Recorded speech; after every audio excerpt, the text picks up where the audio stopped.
All right, and without further ado, once more, we present to you Riverdale, Chapter 1, The River's Edge. Bird's eye view of an American small town. A male teenager's voiceover narrates. Our story is about a town. A small town. We see nondescript suburban streets, anonymous, mysterious. And the people who live in the town. We see Riverdale's main drag, storefronts, local businesses, people, different ages, sizes, races, walking. From a distance, it presents itself like so many other small towns all over the world. We cycle through images of City Hall, Pickens Park, the Bijou movie theater, the fire station, the comic book shop, the high school, the 24-hour diner, Pops. Safe, decent, innocent. Get closer, though, and you start seeing the shadows underneath. We see a Welcome to Riverdale sign. Its faded motto, the town with pep. The name of our town is Riverdale. Cut to Sweetwater River earlier that morning, or on a different morning. It's just early morning. A beautiful, slow-moving river, eternal, hypnotic. A red convertible drives along the road carrying two impossibly gorgeous teenagers, both red-haired, step out of the car. And our story begins, I guess, with what the Blossom twins did this summer. They are Jason and Cheryl Blossom, and really they could be models from an Abercrombie and Fitch catalog. They look out at the river's shimmering, rippling surface, start walking towards a dock. On the 4th of July, just after dawn, Jason and Cheryl Blossom drove out to Sweetwater River for an early morning boat ride. As they near the dock, Cheryl turns to Jason.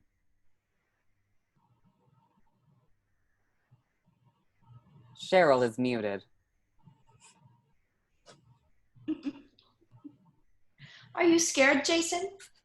Jason shakes his head and Jason smiles. Moments later, Jason and Cheryl in the rowboat, sliding across the water towards an outcropping of rocks. They pass into and out of frame. Cut to Sweetwater River, the shore, the same morning, later. Storm clouds are brewing overhead. Nerdy glasses-wearing high school geek Dilton Doyley guides a troop of Boy Scouts along the river's edge. They all carry binoculars, Dilton's pointing to birds in the trees. The next thing we know happened for sure is that Dilton Doyley, who is leading Riverdale's Boy Scout troop on a birdwatching expedition, came upon Cheryl by the river's edge. Dilton and the scouts stop short.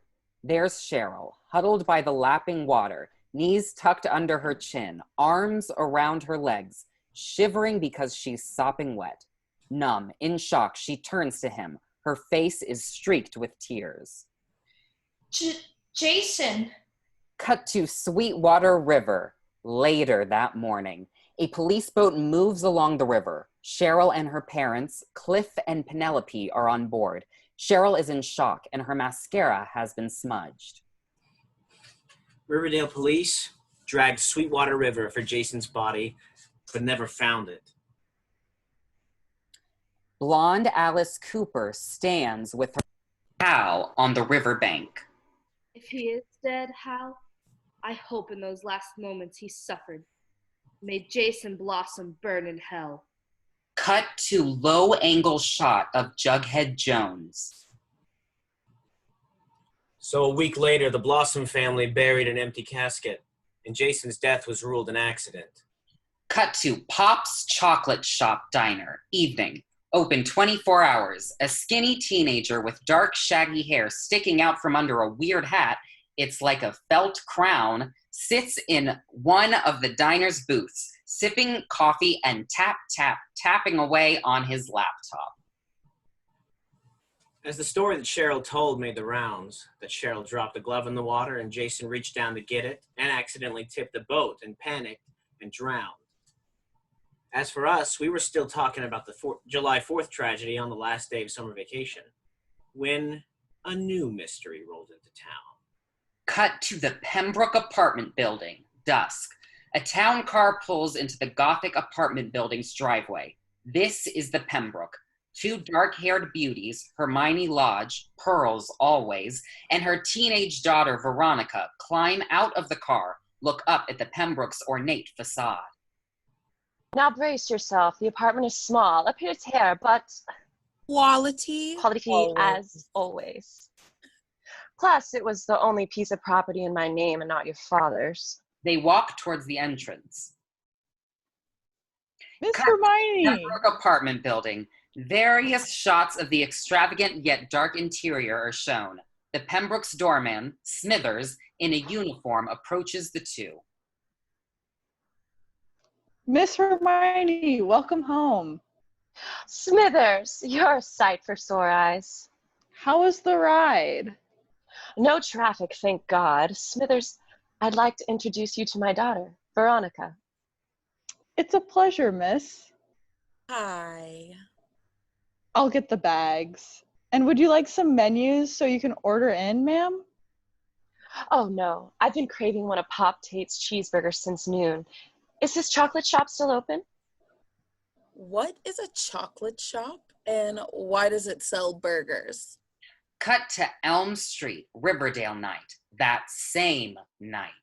The camera pans across a series of modest homes along a tree-lined street, towards one house in particular, a bedroom on the second floor. Cut to the Cooper house, Betty's bedroom, night. Blonde, pretty Betty Cooper, 16, in jeans and a bra, getting dressed and putting on makeup, while brown-haired Kevin Keller, 16, cute, lounges on her bed, scrolling through profiles on his iPhone. Are you excited? Nervous? Both? I haven't seen him all summer. Which is why nerves are acceptable. But we agreed, Betty. It's time. You like him, he likes you. Then why, Kevin, hasn't he ever said or done anything? Because Archie's swell. But like most millennial straight guys, he needs to be told what he wants. So tell him, finally. We'll see. It depends on Oh my God. what? Kevin is looking out Betty's window towards the house next door, into the bedroom opposite hers. Archie Andrews, 16, red hair, finally on the right side of puberty, is also getting dressed, but is on his phone, in jeans, slipping on a t-shirt. Game changer? Archie got hot.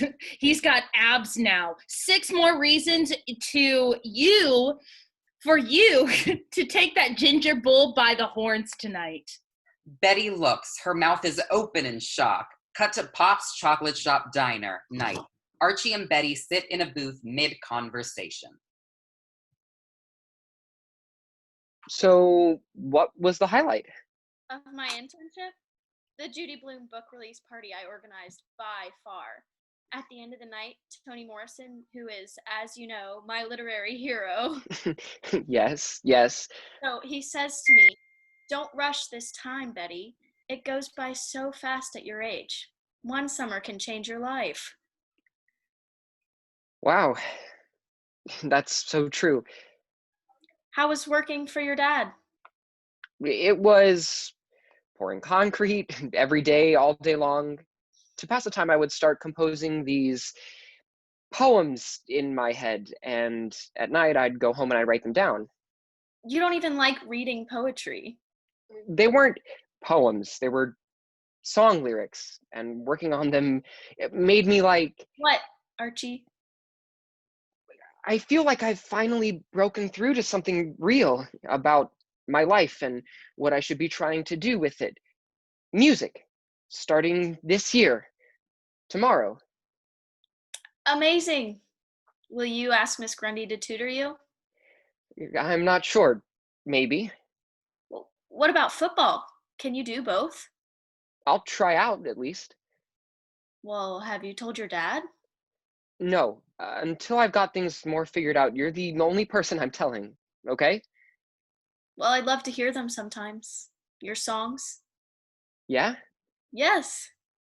Yeah, I'm finishing a couple of demos tonight. Great.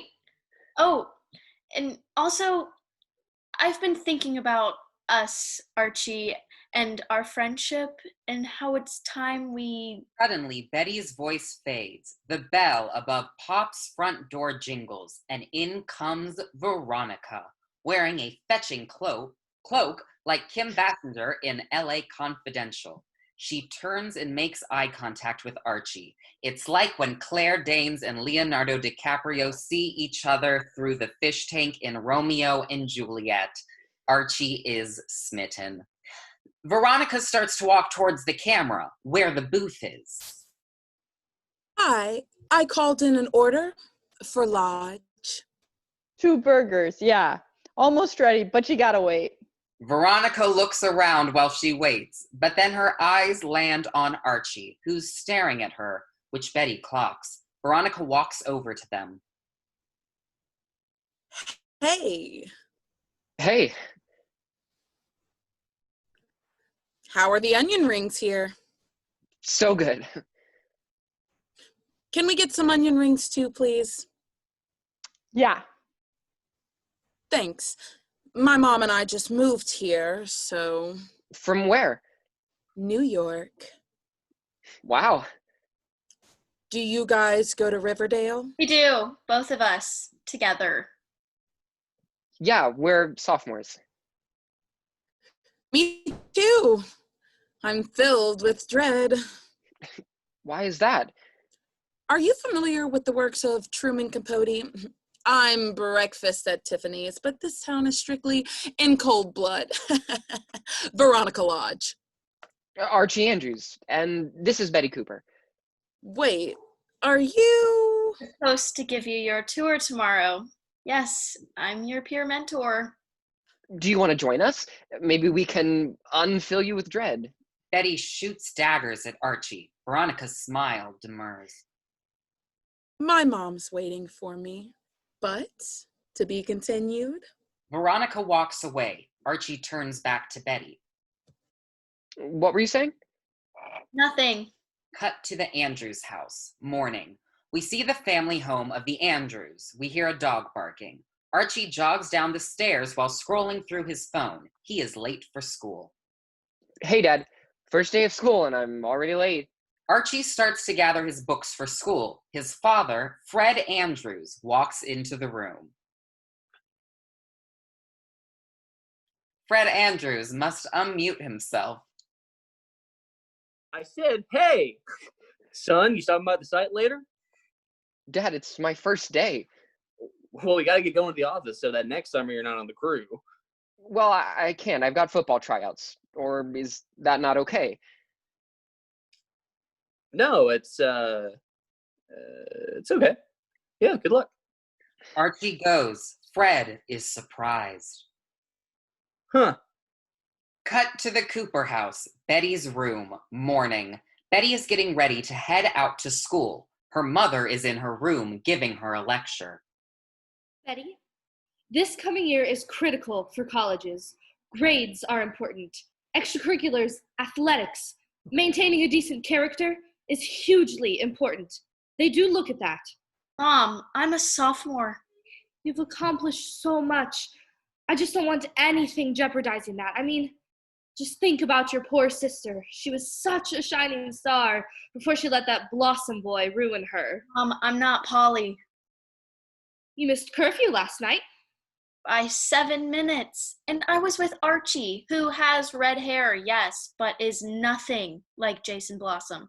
Sweetie, all boys are like Jason Blossom.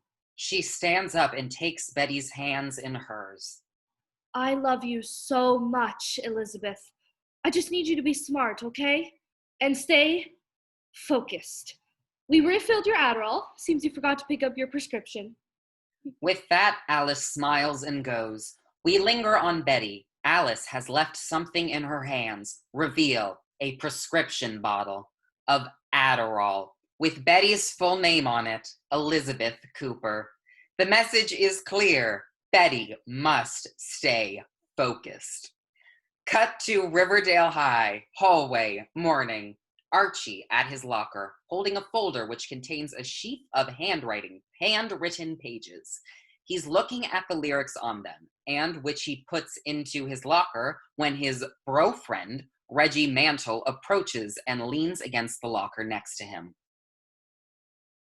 Bro, you are ready for football. I'm not kidding you, dude. You got ripped. Dude, you're beat. Look at this arm. It's diesel. How much you benching? Like 220, 225? You got to give me some tips, man. Real men need their looks, right? Taking some tea? The two start to walk away from the lockers. It's from working construction, Reg. Yeah, that's right.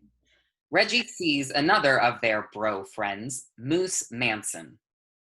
Yo, Moose, look who grew up over this. Look who grew up over the summer. Moose is distracted by a girl whom he gives a call me hand gesture and then rushes off to follow the two. Hey, yo, be honest with me. Did you work on any houses? Any private homes? Yeah, a couple. Did you tap any cougar ass this summer? As Archie turns and backs away from them to go down another hallway. You know what? I think that's more a fantasy from your wank bank, Reggie. I'll catch you guys soon. Archie walks away. Peace out, brother. Moose and Reggie turn to head towards their class. He totally did, bro. He totally did it. Cut to Riverdale High hallways, morning. Betty's leading Veronica down a locker-lined hall. So I usually start off my tours with a little history and context. Riverdale High first opened its doors in 1941, and hasn't been redecorated since, apparently. Honestly, I feel like I'm wandering through the lost epilogue of our town. Veronica chuckles. Betty is confused, but follows with a chuckle. So, what's the social scene like here? Any nightclubs? Club called the Ho Zone, and a tragic gay bar called the Innuendo. Betty and Veronica turn to Kevin, who gets in front of them and faces them while walking backwards. Friday nights, it's football games. Then tailgate parties at the Mall Mart parking lot. Saturday night is movie night, regardless of what's playing at the Bijou. And you better get there early because we don't have reserved seating in Riverdale. Kevin stops and puts an arm around Betty's shoulder. And Sunday nights, thank God for HBO. Veronica Lodge, Kevin Keller. Veronica's new here. Kevin is... Yay! Thank God. Let's be best friends. Is it true what they say about your dad? Betty glares at Kevin. That he's the devil incarnate? I stand by my father. Does everyone here know? Both Betty and Kevin remain silent. Wonderful! 10 minutes in and I'm already the blue jasmine of Riverdale High. Veronica walks away. Betty turns to Kevin and glares at him. What? Betty moves to follow Veronica. Cut to music room. Day. And Archie's down the hall around a corner and we hear a trio of singers. Archie, holding his pages from the locker, has just come into the room where three girls, Josie and the Pussycats, were in the middle of a practice jam. Valerie and Melody sit between their leader. Gorgeous, imperious Josie with the guitar. All three ladies wear the iconic Pussycat ears. Excuse me, this is a closed rehearsal? I'm sorry. Josie, right? The girls stare at him. I was hoping to talk to you about some songs that I wrote. Let me just stop you right there. You're staring at our pussycat ears, which is rude. But let me break it and them down for you. The Pussycats are building a brand. We're creating a signature look. We're telling a story. Last year, we won the Rockland County's Battle of the Bands. This year, we'd like to build on that success, continue telling our story with songs we write. I get that. It's just... Read my glossed lips, Justin Gingerlake. Not gonna happen. Josie waves goodbye. Cut to Riverdale High, hallway, morning. Betty is still giving Veronica the tour with Kevin tagging along. And of course, there is still the back-to-school formal dance this weekend. Veronica gasps and suddenly grabs Betty's arm and pulls her to show her what she's looking at. Archie lingering outside of the music room after being rejected by Josie and the Pussycats.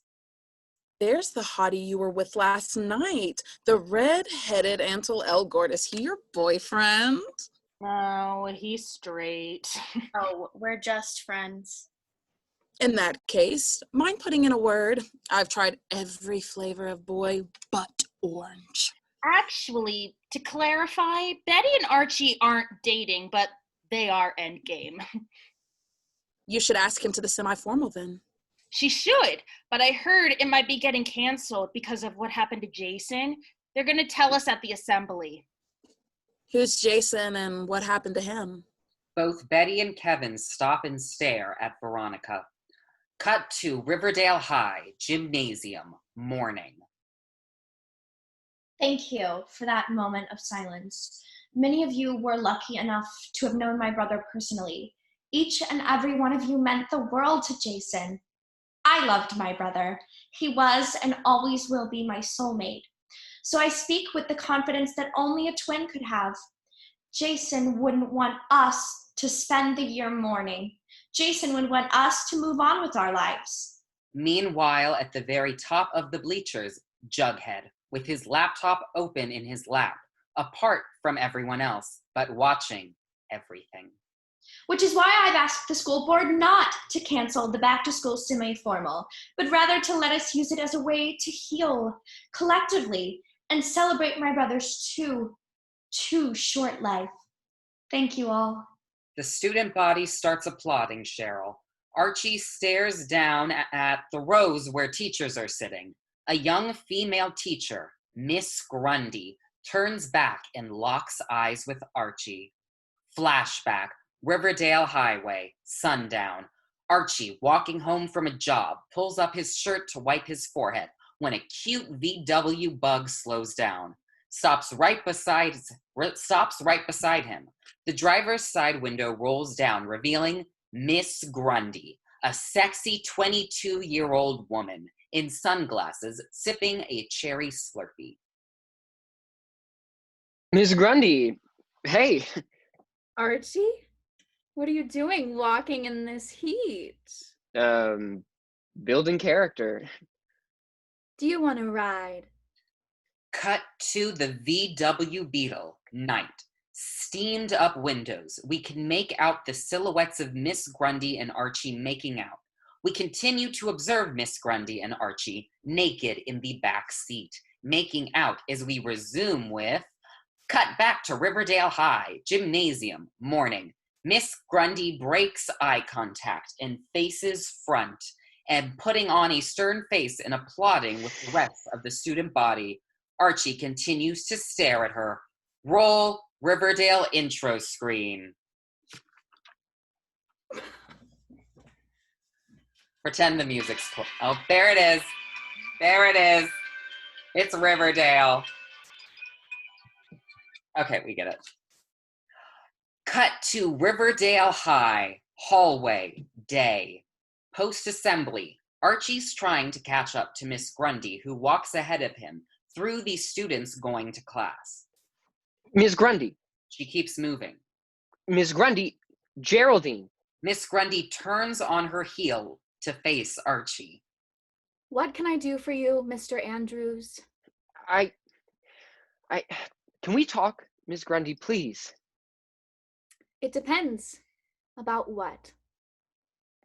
Music. You're the music teacher. Can we talk about music?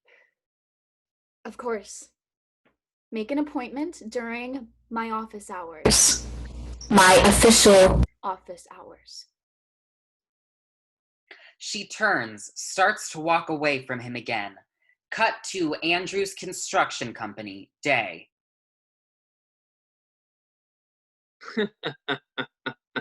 Hermione Lodge. Cut to Andrews Construction Company in the lobby.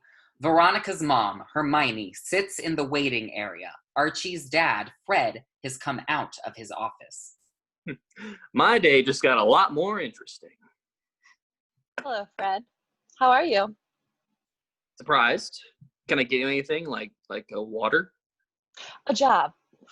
I saw on your website last night that you're looking for a seasonal hire, someone to help with the books. Yeah, my guy's on paternity leave, so. I think my daughter's going to school with your son. Isn't that funny? We'll have to tell them we knew each other, that we even dated for a while until I... Chose the rich kid? And now a reversal of fortune. How's Mary doing? She's in Chicago. We split up. We're civil. How about you? How are you holding up, really? I have a little money saved. I was praying that someone in Riverdale, maybe an old friend, would be willing to give me the benefit of the doubt. well, if it were up to me... Isn't it? Up to you. It's your company. Well, I have the clients. I can't very well have Hermione Lodge, the wife of Hiram Lodge, on trial for fraud and embezzlement in balancing my books, can I? No, I suppose you can't. Cut to Riverdale High, courtyard, day, lunchtime, kids at picnic tables. Veronica's moving across the courtyard, searching for the perfect place to land. There are the pussycats, nope. The football players, including Reggie and Moose, not a good idea. There's Betty, Dilton with the nerds, Cheryl with her fellow cheerleaders, including ladies-in-waiting Nancy Woods and Ginger Lopez, clearly the queen bees. Veronica sighs, like attracts like. She heads towards Cheryl, but then, a double take. She notices that Betty isn't sitting alone. She's with Kevin and that hottie Archie. Immediately, Veronica detours. Arrives at the table where Betty, Kevin, and Archie are sitting with Archie's open laptop. iTunes is open with one of Archie's songs playing. Can I join? Yeah. They nod. She sits. What are we doing? Listening to one of Archie's songs. I thought we were gonna have to pretend like it, but it's actually really good. Wait, that was you singing? Something you wrote? It's rough. No, it's great. It's incredible, actually, the little snippet I heard. Is that your thing? Music? Are you doing something with that? Yeah, that's the plan. So how's your first day going? Good? Well, not to be a complete narcissist, but I thought people would be more obsessed with you. Any other year, you'd be trending #1 for sure.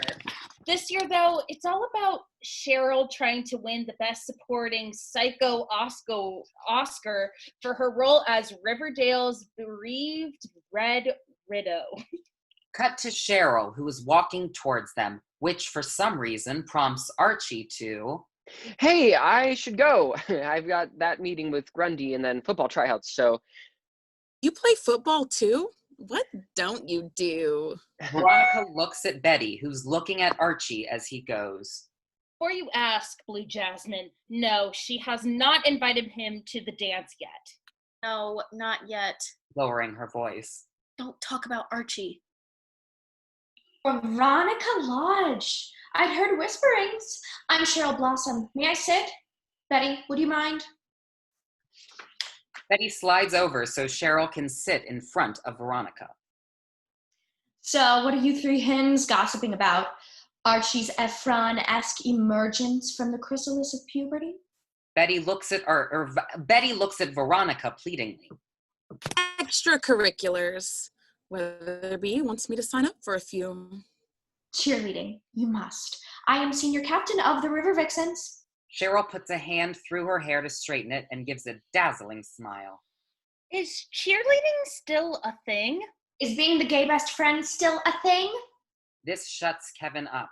He doesn't want to start a scene. Some people say it's retro. I say it's eternal and iconic. At Spence, I sat at the top of the elite's pyramid. I'm in. Betty, you're trying out too. Of course, everyone's welcome to try out, but Betty's already got so much on her plate right now, and being a vixen is kind of a full-time thing, but open to all. She stands to Veronica. Follow me on Twitter and I'll do the same. My handle's at Cheryl Bombshell.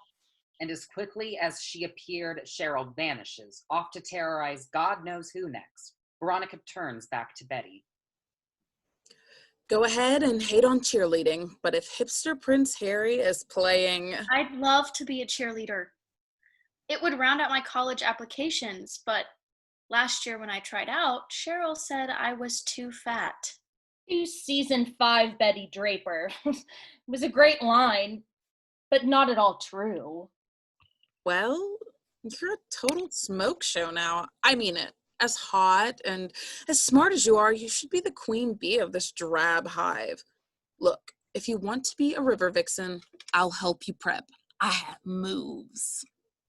Hey, you know what? Show me your moves. Cut to Riverdale High, music classroom, afternoon. Grundy, earbuds in her ears, listening to something on Archie's iPhone. Miss Grundy takes out the buds. Archie, on a chair opposite her, waits for the verdict.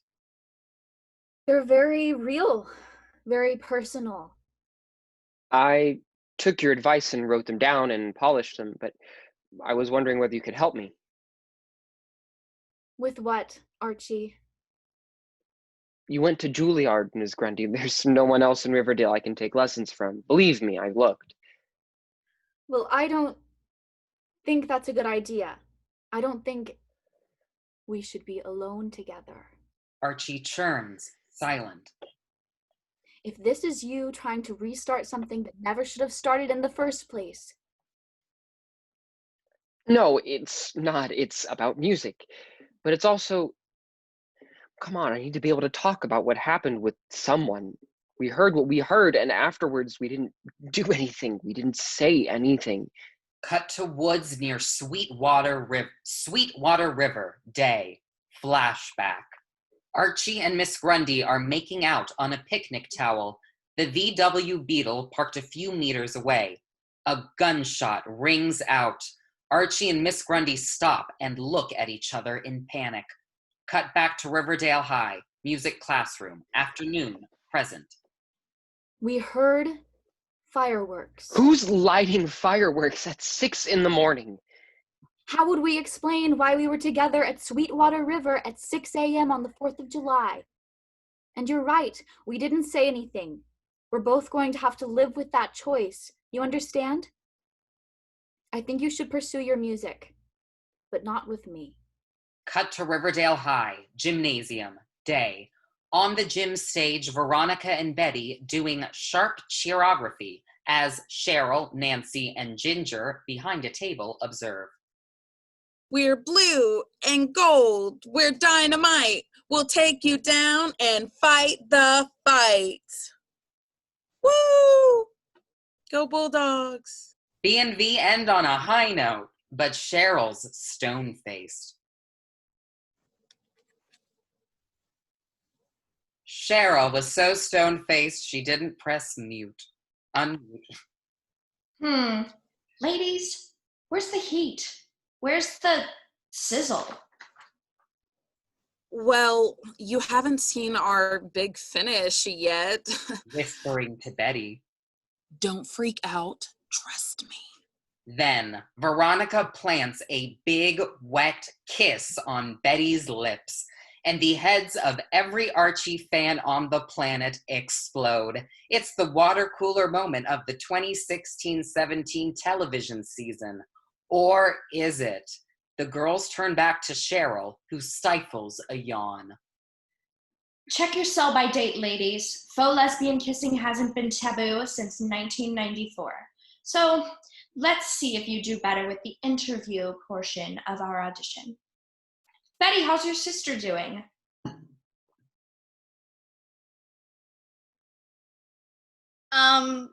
Polly's fine. Thanks for asking. Veronica, has Betty told you about her sister yet? No. Go ahead, Betty. Tell Veronica about your sister and my dear brother. Polly and Jason dated. I wouldn't say dated. Didn't end well. In fact, Jason's probably why your sister had a nervous breakdown and now lives in a group home, isn't it? That's what my parents think. What do you have to say about that, Betty?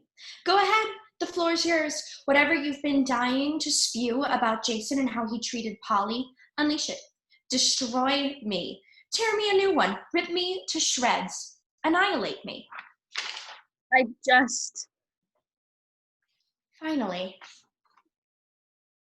I just want to say I'm sorry about what happened to Jason. I can't even imagine what you and your family must be going through. Needless to say, that's not what Cheryl was hoping. Right. Veronica, welcome to the River Vixens. Betty, better luck next time. Wait, what? Why? Because you couldn't bully Betty into being a bitch? Say that 5 times fast, girl. I need girls with fire on my squad. I know what you need, Cheryl, because I know who you are. You would rather people fear than like you, so you traffic in terror and intimidation. You're rich, so you've never been held accountable, but I'm living proof. That certainty, that entitlement you wear on your head like a crown, oh, it won't last. Eventually, there will be a reckoning. Or maybe that reckoning is now, and maybe that reckoning is me. Betty and I come as a matches. You want one, you take us both. You wanted fire? Sorry, Cheryl Bombshell. My specialty's ice. And with that, a gauntlet's been thrown off Cheryl, mulling. Cut to Riverdale High, football field, afternoon.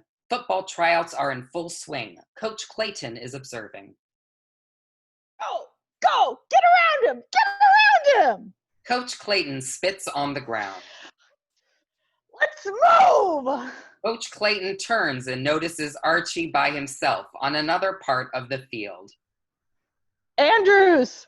Coach Clayton waves Archie over. Archie jogs over to him. There we go. Looking good. What's up, Coach?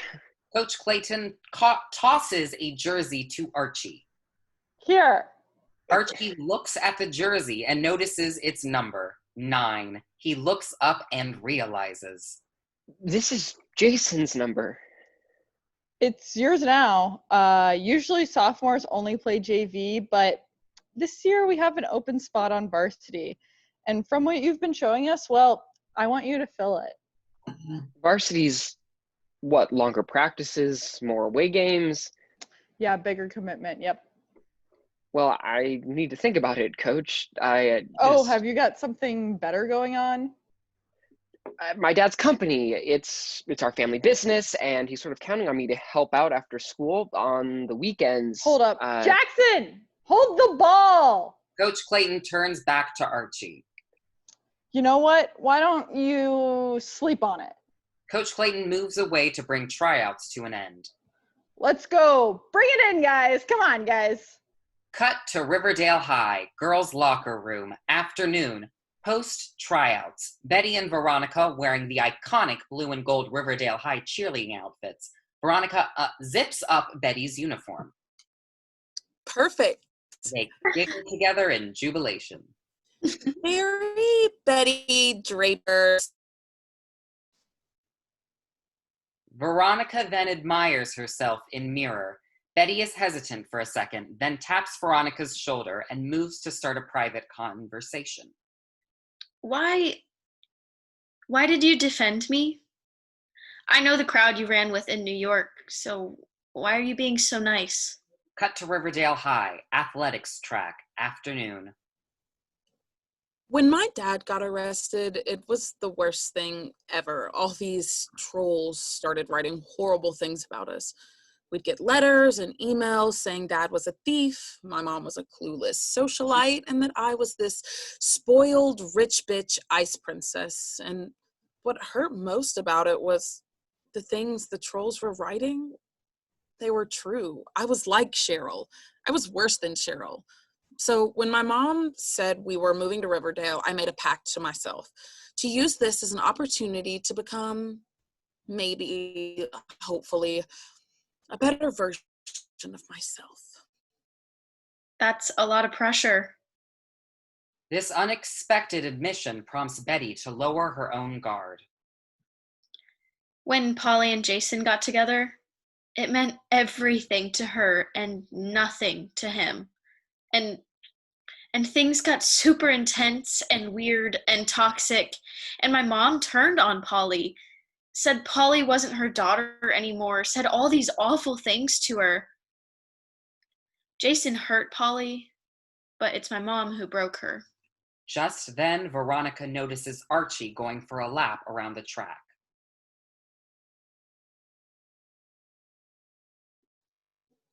Archie! Veronica turns to Betty. You're so doing this. What? Slaying your dragons, Betty Cooper, one by one. Archie jogs up to them. Hi, teen Outlander. Hey, nice outfits. Betty here has something she wants to ask you about the back-to-school dance. Go on, Betty. Ask. Betty really doesn't want to. I was wondering if you wanted to come with both of us. Huh? What? It's your first dance at Riverdale. You should have someone to go with, even if it's just a friend. I mean, I'd love to. I'm not really in the headspace for a dance. Oh, that's okay. Totally unacceptable, Archiekins. We need an escort. Take a break from being a tortured musical genius and come spend a blissful evening with not one but two newly minted river vixens. We'll text you a time and a place. Okay. Yeah, okay. Bye. Bye. Archie walks away and Betty follows him with her eyes, smiles. Cut to Cooper family house, Betty's bedroom, afternoon. Betty is overjoyed at Archie agreeing to go to the dance with her and Veronica. She's dancing in her room in her River Vixen uniform and getting ready whilst lip-syncing to Tove Strikes Number 1. Suddenly, the music stops. What is that? I made the cheerleading squad. Cheryl Blossom's cheerleading squad? After what Jason did to Polly? No, I'm sorry, I won't allow it. Take that off right now. No. What did you say to me? I do everything for everyone. Everything to be perfect. The perfect daughter, the perfect sister, the perfect student. Can't I do this one thing just for me? She grabs her purse and starts to walk away. Get out of my way. Where are you going? To buy a dress. Because guess what? I'm also going to the dance with Archie. And with Veronica. Wait, Hermione Lodge's daughter? She's actually really nice and trying to be a good person. You think so? You think she's gonna be your friend? Let me tell you something. Girls like Cheryl and Veronica Lodge, they don't like girls like us. I don't want to hear it, Mom. It's happening. I'm going. Cut to the Pembroke apartment building, dusk. Hermione arrives home, spent. Smithers is there to help carry bags and open door. Thank you, Smithers. As always, you're a godsend. Smithers must unmute. Happy to help, Miss Hermione. Well, unlike the rest of Riverdale. Hermione notices a bag on a desk. What's that? Oh, a good spot of news. The car service phoned and is dropping off the missing bag. Smithers walks down the stairs and away. Missing bag? She opens the bag, which is filled with money. Oh, Hiram. What have you done? Cut to the Andrews house, the back porch, late afternoon. Archie, with his guitar, experimenting with a new song. He plays some and then makes notes in a notebook by his side. Fred comes out drinking a beer, not angry, but something's weighing on him. I got a call from your coach today. He's under the impression that you can't play varsity football because I'm making you work for me. Which is odd because you made it seem that you couldn't work for me because you were playing football. So my first question is, who are you lying to? Me or your coach? Neither. Both. Dad, I want to study music. I want to write music. Football takes you to college, and college takes you to business school, and business school takes me back here to work for you in Riverdale. Not for me, with me, and eventually for yourself. Son, the company would be yours. No disrespect, Dad, but I don't want it. 3 months ago you did. What happened? I've changed. Everything's changed. This summer... Archie hesitates. This summer what? Archie can't. What would he say to his dad? That's it? We don't talk to each other anymore? Dad... I would never force you to play football. I don't care if you play football, and you don't have to work for me or with me ever again, but some advice, man to man, the decisions you're making now, son, they have consequences. They go on to form who you are and who you'll become. Whatever you decide, be confident enough in it. They don't have to lie. Fred turns from Archie and goes back into the house. Nothing resolved between father and son. Cut to Riverdale High, gymnasium, night. Decorated for the back-to-school dance, streamers, lights, and giant photo portraits of Jason Blossom, hovering over everything. Archie, Betty, and Veronica arrive, arm in arm, and the moment is like Cinderella arriving at the ball, Carrie arriving at the prom before the bucket of blood. Veronica takes it in, sighs. Well, it's not the Met Ball. Hey, when do you have to let Coach Clayton know about football? This weekend. Guys, can't we just liberate ourselves from the tired dichotomy of jock artist? Can we, in this post-James Franco world, be all things at once? I'm working on it, Veronica. Work faster. I'm getting punch. To Betty. Oh, you got this. You got this, Betty girl. You have it in the bag. Now she goes. Archie and Betty move further into the crowd. It's about following your heart, right? What does your heart say? Betty and Archie stop so she can tidy up his bow tie. Music or football? Archie spots Miss Grundy off to the side, chaperoning. Betty, will you give me 1 minute? And I promise, when I get back, I'll be a much better date, okay? I have a plan. Archie's off, making his way towards Miss Grundy. Before Betty can get too upset, she's rescued by Kevin. Betty, you will not believe who just propositioned me in the bathroom. Give you a hint. His name may be Moose, but I describe a certain appendage of his as horse-like. Betty is shocked and confused, but we're with Archie, stopping off to get some punch before moving to talk with Miss Grundy, who observes him discreetly. Don't panic. I'm not stalking you. Archie, didn't we have a deal? No, Geraldine, we have a secret. Multiple secrets, actually. And maybe we could have done something to help Jason that morning, or maybe we couldn't have. And I won't tell anyone anything, but you need to help me. This summer, the only thing that kept me sane was writing these songs. So, here's my not so indecent proposal. I want to do an independent study with you, as many mornings a week as you can spare, and I swear that's all it'll be. And I won't tell anyone about 4th of July, ever. Deal? Monday, Wednesday, Friday, 7:30 a.m. before first period. I'll set it up and see about giving you credit.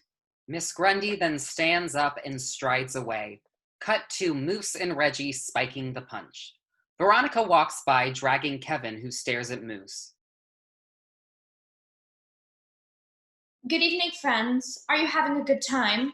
Cut to Cheryl emceeing on stage in a extravagant crimson gown. The crowd applauds and cheers.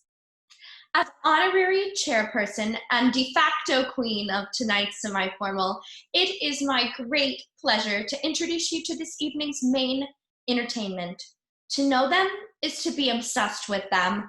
Although they usually perform their own material, tonight they're making an exception and debuting a cover of the song my parents claim they were listening to on the night Jason and I were conceived. This one's for you, JJ. We see Archie making his way over to Betty. Sorry about that. I give you Josie and the Pussycats. Crowd cheers and applauds as Cheryl cedes the crowd to Josie, Melody, and Valerie. Want to dance? Yeah. They start to slow dance. Did that go okay? Yeah. Yes. So I'll study with Ms. Grundy before school, football practice after school, and working at my dad's on the weekends. It's gonna be nuts. So long as you don't give up your passion.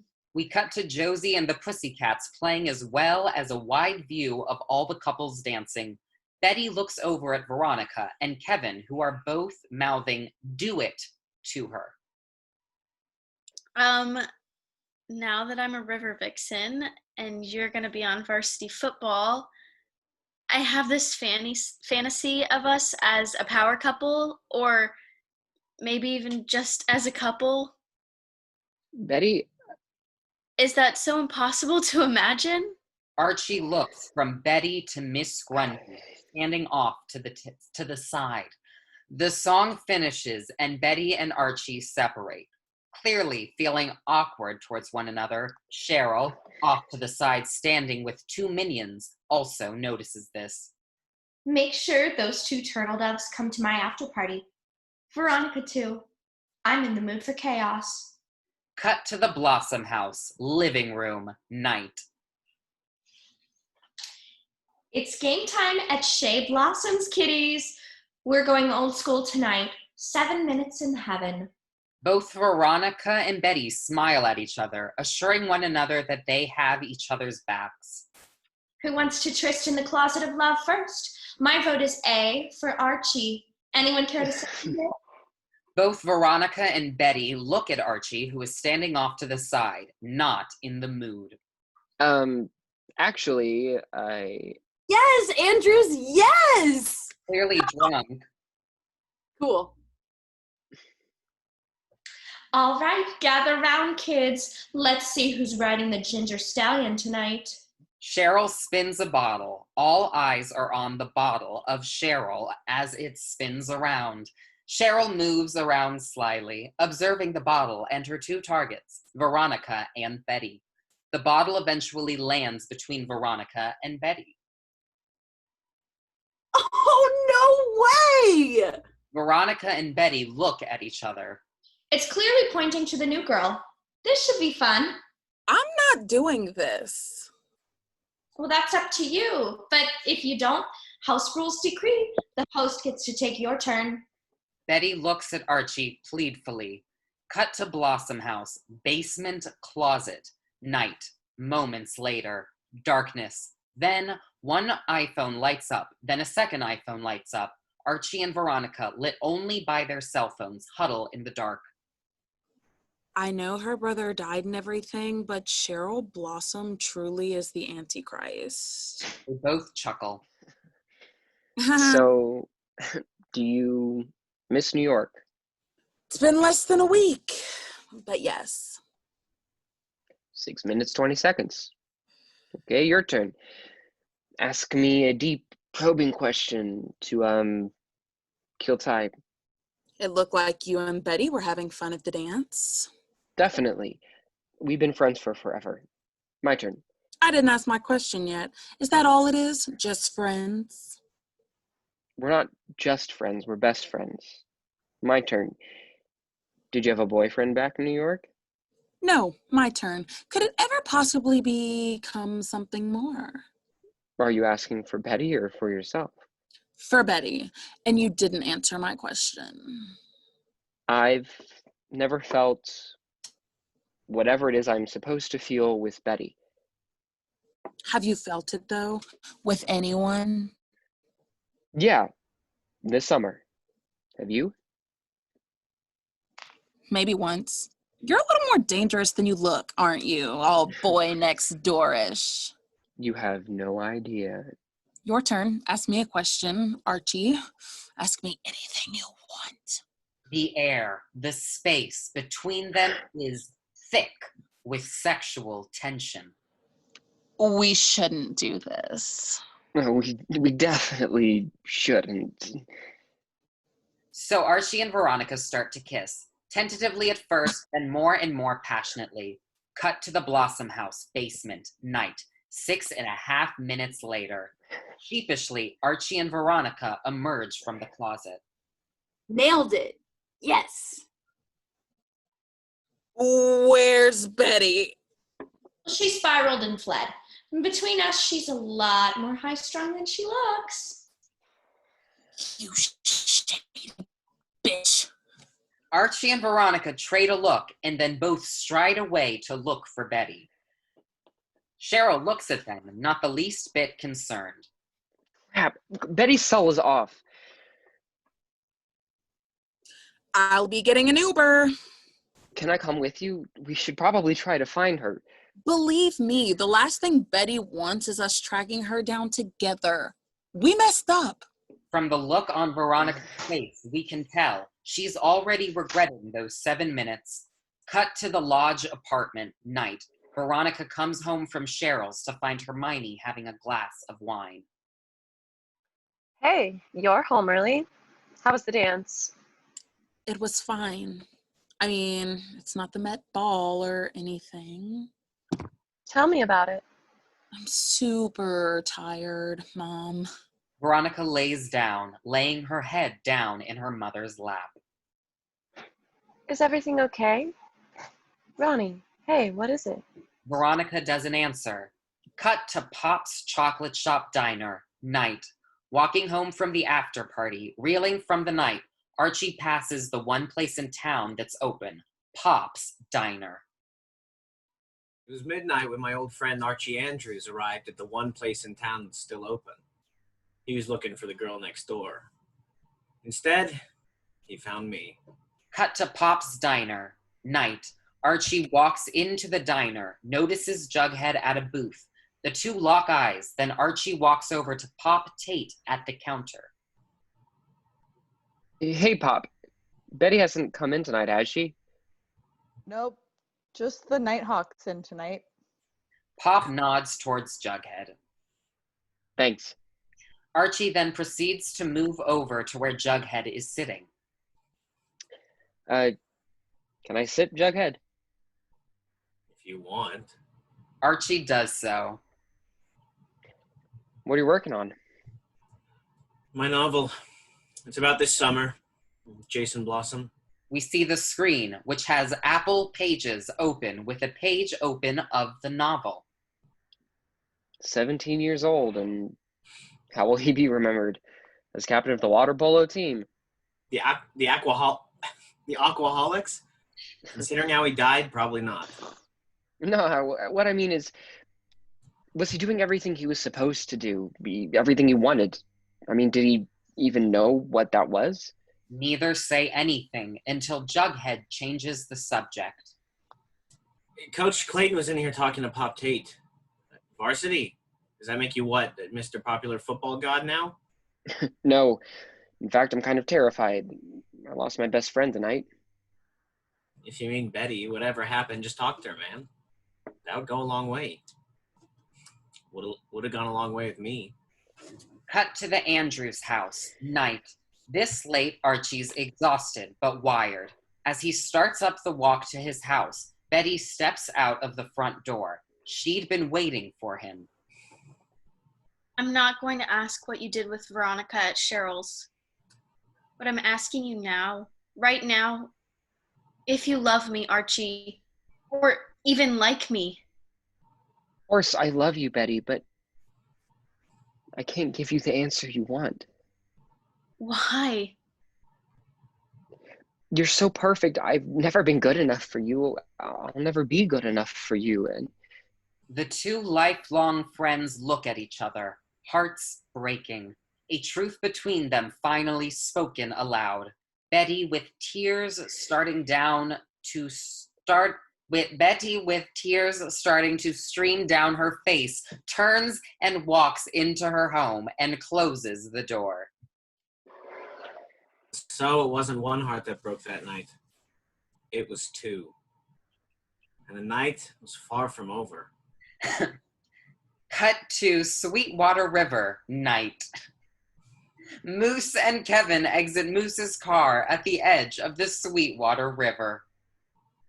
For the record, I'm not gay. Obviously not, Moose. You're on the football team. But if you were gay, what would you like to do? Everything but kiss. I love a good closet case.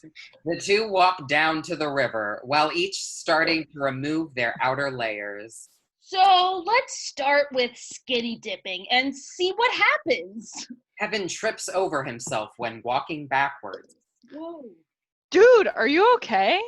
Kevin stares, mouth wide open at something in the river. Moose notices this and stares as well. A body in a white suit is lying face up in the water. The camera then repositions to pan towards the head of the body, which we see is Jason, who has a gunshot wound just above the eyes. His mouth is open.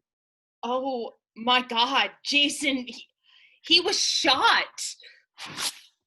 Cut to Pop's Diner, night. Jughead typing away at his keyboard, resuming with his voiceover. By morning, everyone would be talking, texting, and posting about it. We'd all be feeling it. That the world around us had changed. Maybe forever. Cut to Sweetwater River, early morning. The entire town, all our characters, have gathered as Riverdale's police help paramedics load Jason's body into an ambulance. Betty's there with her folks, Veronica, Hermione, Archie with his parents, Miss Grundy's there with Weatherby, other teachers and students. They all look transformed, scared, especially Cheryl. That Riverdale wasn't the same town anymore. That it was a town of shadows and secrets now. On Monday, the autopsy would take place. On Tuesday, halfway through fifth period, the first arrest would be made. Riverdale title is displayed. End of episode. Woo! Yay. Thank you, everyone who joined. Thank you for everyone who participated. Let's give up cast a big round of applause. Yeah. Ooh, now it's time for a talk back. I'm just kidding. Goodbye, everyone. Wait, Fred Andrews, tell me why you have Kermit.